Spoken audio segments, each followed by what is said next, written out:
जय मसीह की सभी को। तो थंबनेल देखकर आज आप समझ ही गए होंगे कि आज हम कौन से कल्ट की स्टडी करने वाले हैं। जी हाँ, हम करने वाले the church of Almighty God की स्टडी, जिसको सर्वशक्तिमान की कलेशा कहा जाता है, पूर्व चमकने वाली बिजली भी कहा जाता है। तो आज हम बात करने वाले सर्वशक्तिमान की कलेशा के बारे में। और ये इतना खतरनाक कल्ट क्यों है? क्योंकि ये लोग सबसे बड़ी गलत शिक्षा ये देते हैं कि यीशु मसीह ने जो है वो चाइना में जन्म लिया है। जब इनको नए मेंबर मिलते हैं तो ये डायरेक्टली उनको तो ये नहीं बताते कि यीशु मसीह ने चाइना में जन्म लिया है। पहले तो वो उनको अंत के दिनों के बारे में बताते हैं कि क्या आप जानते हो कि अंत का दिन नज़दीक है और अंत के दिनों में परमेश्वर आ चुके। इस तरह की शिक्षा देते हैं लोगों को वो। और इनका जो टारगेट होता है वो ज़्यादातर नए मसीह लोग होते हैं, जो मसीह में नया नया विश्वास करते हैं। ऐसे लोग इनके टारगेट होते हैं, क्योंकि जो लोग पुराने मसीहत को अच्छे से समझते वो लोग इनके झांसे में नहीं फंसते, इसलिए वो नए नए लोगों को टारगेट करते हैं। तो आज हम इस कल्ट को एक्सपोज करेंगे, क्योंकि बहुत सारे ऐसे लोग हैं जो ये जो शिक्षा देते और जिन वचनों का ये इस्तेमाल करते, उन वचनों को वो लोग समझ नहीं पाते। तो उस कन्फ्यूज़न के कारण जो जो वचन ये लोग रखते, मेन ही वचन रखेंगे, क्योंकि अगर हम उनके ज़्यादा वचन रखेंगे तो वीडियो काफ़ी लंबा हो सकता है। इसलिए हम जो जो मेन इनके वचन है उन वचनों से बात करने वाले। सबसे पहला वचन जो ये लोग लेते हैं, है ना, इस बात को साबित करने के लिए कि कैसे वो पूर्व चमकने वाली जो बिजली है, जो मत्ती 24:27 में यीशु मसीह ने पूर्व से चमकने वाली बिजली का उदाहरण दिया है, वो कैसे वो आइए हम उस वचन को पढ़ते, मत्ती 24:27 लेकर ये प्रचार करते कि उस संदर्भ में यीशु मसीह ने क्या कहा है, क्या संदर्भ है उस संदर्भ का, और ये चाइना वाले किस तरह इस संदर्भ को गलत तरीके से ये बताते हैं कि वो उस चाइना के महिला के ऊपर ये संदर्भ है। यहाँ यीशु मसीह क्या कह रहे हैं हम वचन पढ़कर ही समझते हैं। क्योंकि जैसे बिजली पूर्व से निकलकर पश्चिम तक चमकती जाती है, वैसे ही मनुष्य का पुत्र का आना भी होगा। तो यहाँ यीशु मसीह जो है वो उदाहरण दे रहे कि जब आकाश में बिजली चमकती है तो कैसे चमकती है, पूर्व से पश्चिम तक दिखाई देती है ना, वैसा जब मनुष्य का पुत्र आएगा ना तो पूर्व से पश्चिम तक दिखाई देगा। ये उदाहरण है। और ये उदाहरण यीशु मसीह दे रहे क्यों है? क्योंकि ऊपर के अगर हम वचन पढ़ेंगे 24 से, तो वहाँ यीशु मसीह झूठे मसीह से सावधान रहने के लिए बोल रहे कि झूठे मसीह से सावधान रहो। हम वचन ही पढ़ लेते 24 से।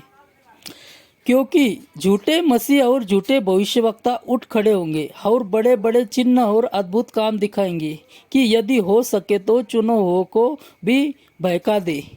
देखो, मैंने पहले से तुमसे ये सब कुछ कह दिया है, इसलिए यदि तुमसे कहे देखो वो जंगल में है तो बाहर न निकल जाना, देखो वो कोठारियों में है तो विश्वास न करना। तो यहाँ यीशु मसीह ये सिखा रहे हैं कि कोई अगर कहे कि मसीह यहाँ है तो उसका विश्वास नहीं करना, कोई कहे जंगल में है उसका विश्वास नहीं करना, कोठारियों में है उसका विश्वास नहीं करना। ये यहाँ कॉन्टेक्स्ट है। और आगे समझा रहे हैं कि मेरा आना किस तरह होगा, इस तरह होगा जैसे पूर्व से पश्चिम तक बिजली कड़कती है तो सबको पता चलता है ना कि बिजली कड़क रही है पूर्व से पश्चिम तक, वैसे मनुष्य का पुत्र आएगा तो सबको पता चलेगा। ये कॉन्टेक्स्ट है। यहाँ कहीं पर भी ये कॉन्टेक्स्ट नहीं है कि पूर्व चमकने वाली बिजली के रूप में मैं जन्म लूँगा, स्त्री के रूप में जन्म लूँगा। ये कहीं से भी इस कॉन्टेक्स्ट का ये मतलब नहीं। दूसरा वचन ये लेते हैं जहाँ यीशु मसीह कहते हैं कि मैं चोर के समान आऊँगा। तो इस वचन को इस तरह वो लेते हैं कि देखो, यीशु मसीह ने कहा कि मैं चोर के समान आऊँगा, तो चाइना में यीशु मसीह ने रूप लिया है, किसी को पता नहीं। तो यहाँ चोर के समान आऊँगा, यीशु मसीह का बोलने का मतलब क्या है?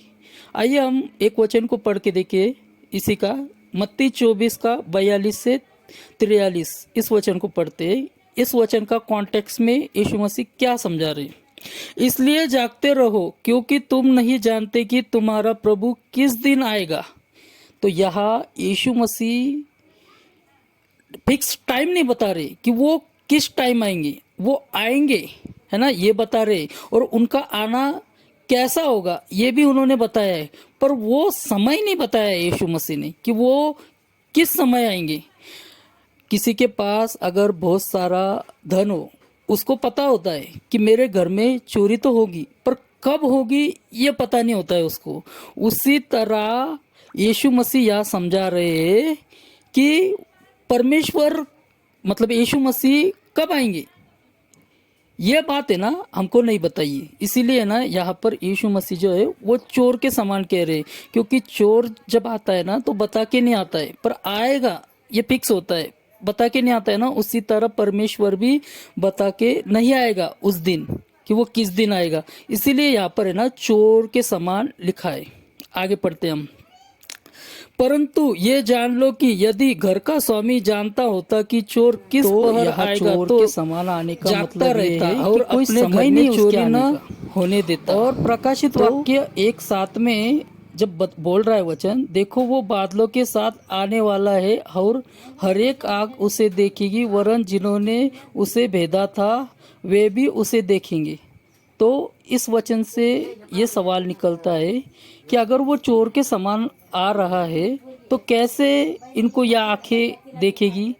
तो मैंने समझा है कि चोर के समान मतलब वो समय जो उस समय आने वाला है, उस समय को कोई नहीं जानता, इसलिए चोर के समान आने वाला है ऐसा लिखा है। पर जब वो आएगा ना तो वो सबको दिखाई देगा, जैसे मत्ती 24 के 27 में भी हमने पढ़ा कि पूर्व से पश्चिम तक बिजली कड़कती है, उस तरह यीशु मसीह का आना होगा। तो और यहाँ पर भी लिखा है कि देखो वो बादलों के साथ आने वाला है, तो ऐसा आना होगा यीशु मसीह का। उसका समय तो चोर के समान होगा कि चोर जैसे टाइम बता के नहीं आता है वैसे वो आएगा तो टाइम पता नहीं होगा, पर जब वो आएगा तो इस तरह दिखाई देगा कि वो बादलों के साथ आ रहा है। पूर्व से पश्चिम तक जैसे बिजली कड़कती है वैसे वो दिखाई देगा। ये यहाँ पर संदर्भ है। और इस वचन को लेकर भी ये बोलते हैं कि देखो यहाँ लिखा है कि सब लोग छाती पीटेंगे, तो यीशु मसीह को देख के वो छाती क्यों पीटेंगे। इस तरह से भी ये चाइना वाले इस वचन को लेते प्रकाशित वाक्य एक साथ को। पर हम इसका पूरा संदर्भ देखते हैं कि यहाँ संदर्भ क्या है। देखो वो बादलों के साथ आने वाला है, कहा बादलों के साथ, स्त्री के रूप में पैदा होकर नहीं कहा जा रहा है इसको वो इस तरह भी लेते हैं ये लोग कि देखो बादलों के साथ मतलब छुपके से, बादल के अंदर छुपके से मतलब स्त्री के रूप में, ऐसा ये बोलते हैं लोग। पर आगे अगर हम वचन पढ़ेंगे, और हर एक आँख उसे देखेगी। कैसे देखेगी? वरन जिन्होंने उसे भेदा था वे भी उसे देखेंगे। तो कैसे? जिन लोगों ने उसको भेदा था वो लोग कैसे देखेंगे आज, अगर ये चाइना के रूप में आई तो नहीं ना। तो ये उस समय की बात है जब यीशु मसीह बादलों पर आएंगे, और वो लोग भी, जिन लोगों ने उसको भेदा था वो लोग भी उसे देखेंगे। का मतलब क्या है? वो लोगों का भी देखना यीशु मसीह को होगा। आज कैसे वो लोग जिन्होंने यीशु मसीह को भेदा था वो लोग देख पाएंगे? तो ये पूरी तरह गलत है, ये कल्ट पूरी तरह। और आगे लिखा है पृथ्वी के सारे कुल उसके कारण छाती पीटेंगे। तो यहाँ पर ये बोलते हैं कि देखो पृथ्वी के सारे कुल उसके कारण छाती पीट रहे। तो ये छाती कब पीटेंगे? जब यीशु मसीह को बादलों पर देखेंगे। जिन लोगों ने विश्वास नहीं किया वो लोग ऐसे छाती पीटेंगे, अरे हमने विश्वास नहीं किया है ना कि यही मसीह है, इसलिए ये लोग छाती पीटेंगे। ये पूरा संदर्भ यही। और ये लोग एक वचन और लेते, प्रकाशित वाक्य 3 का 12, जहाँ पर लिखा है, हम वचन ही पढ़ लेते, जो जीत जाए उसे मैं अपने परमेश्वर के भवन में एक खंभा बनाऊंगा, वहाँ से वो कभी बाहर नहीं निकलेगा। मैं अपने परमेश्वर का नाम और अपने परमेश्वर के शहर का अर्थात नए यरूशलेम का नाम जो परमेश्वर की तरफ से स्वर्ग से उतरने वाला है और अपना नया नाम इस पर लिखूंगा। तो इस वचन से ये बोलते हैं कि देखो नया नाम लिखूंगा, मतलब नया नाम मतलब ये यांगशिंग बिंग नाम है इस लेडी का, तो ये नाम लिखूंगा, ये परमेश्वर कह रहा है। तो ये बहुत ही गलत शिक्षा है, क्योंकि यहाँ का जो कॉन्टेक्स्ट है ना, हमको प्रकाशित वाक्य 2:17 में मिलता है कि यहाँ क्या बात हो रही। जिसके कान हो वो सुन ले कि पवित्र आत्मा कलीसियाओं से क्या कहता है। जो जय पाए उसको मैं गुप्त मन्ना में से दूंगा और उससे एक श्वेत पत्थर भी दूंगा और उस पत्थर पर एक नाम लिखा होगा जिससे उसके पाने वालों के सिवाय और कोई नहीं जानेगा। तो मतलब यहाँ वो जो पत्थर होगा उस पर एक नाम होगा और उसको पाने वाले के सिवाय उस पत्थर पे क्या नाम है वो किसी को नहीं पता होगा, ये यहाँ बोला जा रहा है। तो मतलब यहाँ प्रकाशित वाक्य एक साथ में जो नाम लिखा होगा वो नाम उन्हीं लोगों को पता चलेगा, हमको भी पता नहीं। वो नाम उन्हीं लोगों को पता चलेगा जो उस नाम को वहाँ हासिल करेंगे, उनको पता होगा। तो ये चाइना वालों का नाम तो आज हम सबको पता है, तो ये नाम वो नाम कैसे हो सकता है। ऐसे बहुत सारे बातें, मैं ये सारी बातें इसलिए रखा हूँ क्योंकि नए विश्वासी इन बातों को समझ सके और ऐसे ये झूठे कल्ट से वो दूर रह सके।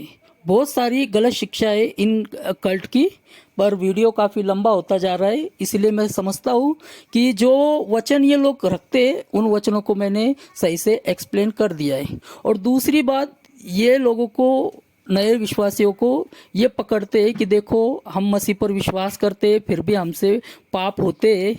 कोई भी ऐसा व्यक्ति नहीं है जो पाप नहीं करता, इसीलिए यांगशिंग बिंग पर अगर हम विश्वास करेंगे तो हम उन पापों से क्षमा पाएंगे। पता नहीं क्या लॉजिक है इसके पीछे कि कैसे यांगशिंग बिंग के द्वारा ये पापों से क्षमा पाएंगे, इसका लॉजिक मुझे तो समझ नहीं आया।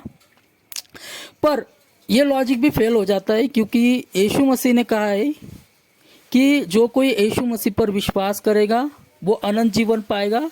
तो यीशु मसीह के कुर्बानी पर ही विश्वास पूरी तरह अगर इंसान रखता है तो वो हर एक पाप, जितने भी पाप उसने किए, हर एक पाप से उसको क्षमा मिलती है, हम सब जानते हैं। और वचन भी हमको यही सिखाता है। और पौलुस भी हमको वचन में ये सिखाता है कि जो गलातियों 1:8 में पौलुस कहता है, परंतु यदि हम या स्वर्ग से कोई स्वर्गदूत भी उस सुसमाचार को छोड़ हमने तुमको सुनाया है कोई और सुसमाचार सुनाए तो श्रापित है।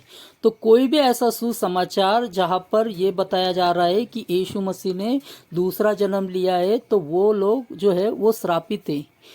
जो पौलुस ने सुसमाचार सुनाया है कि सब पापी इंसान है, यीशु मसीह तुम्हारे पापों के लिए मारा गया, मन फिराव करो, पश्चाताप करो, इस सुसमाचार से बढ़ के अगर कोई और कुछ भी सुसमाचार सुनाता है तो वो श्रापित है। तो ऐसे कल्ट से दूर रहना बहुत ज़रूरी है।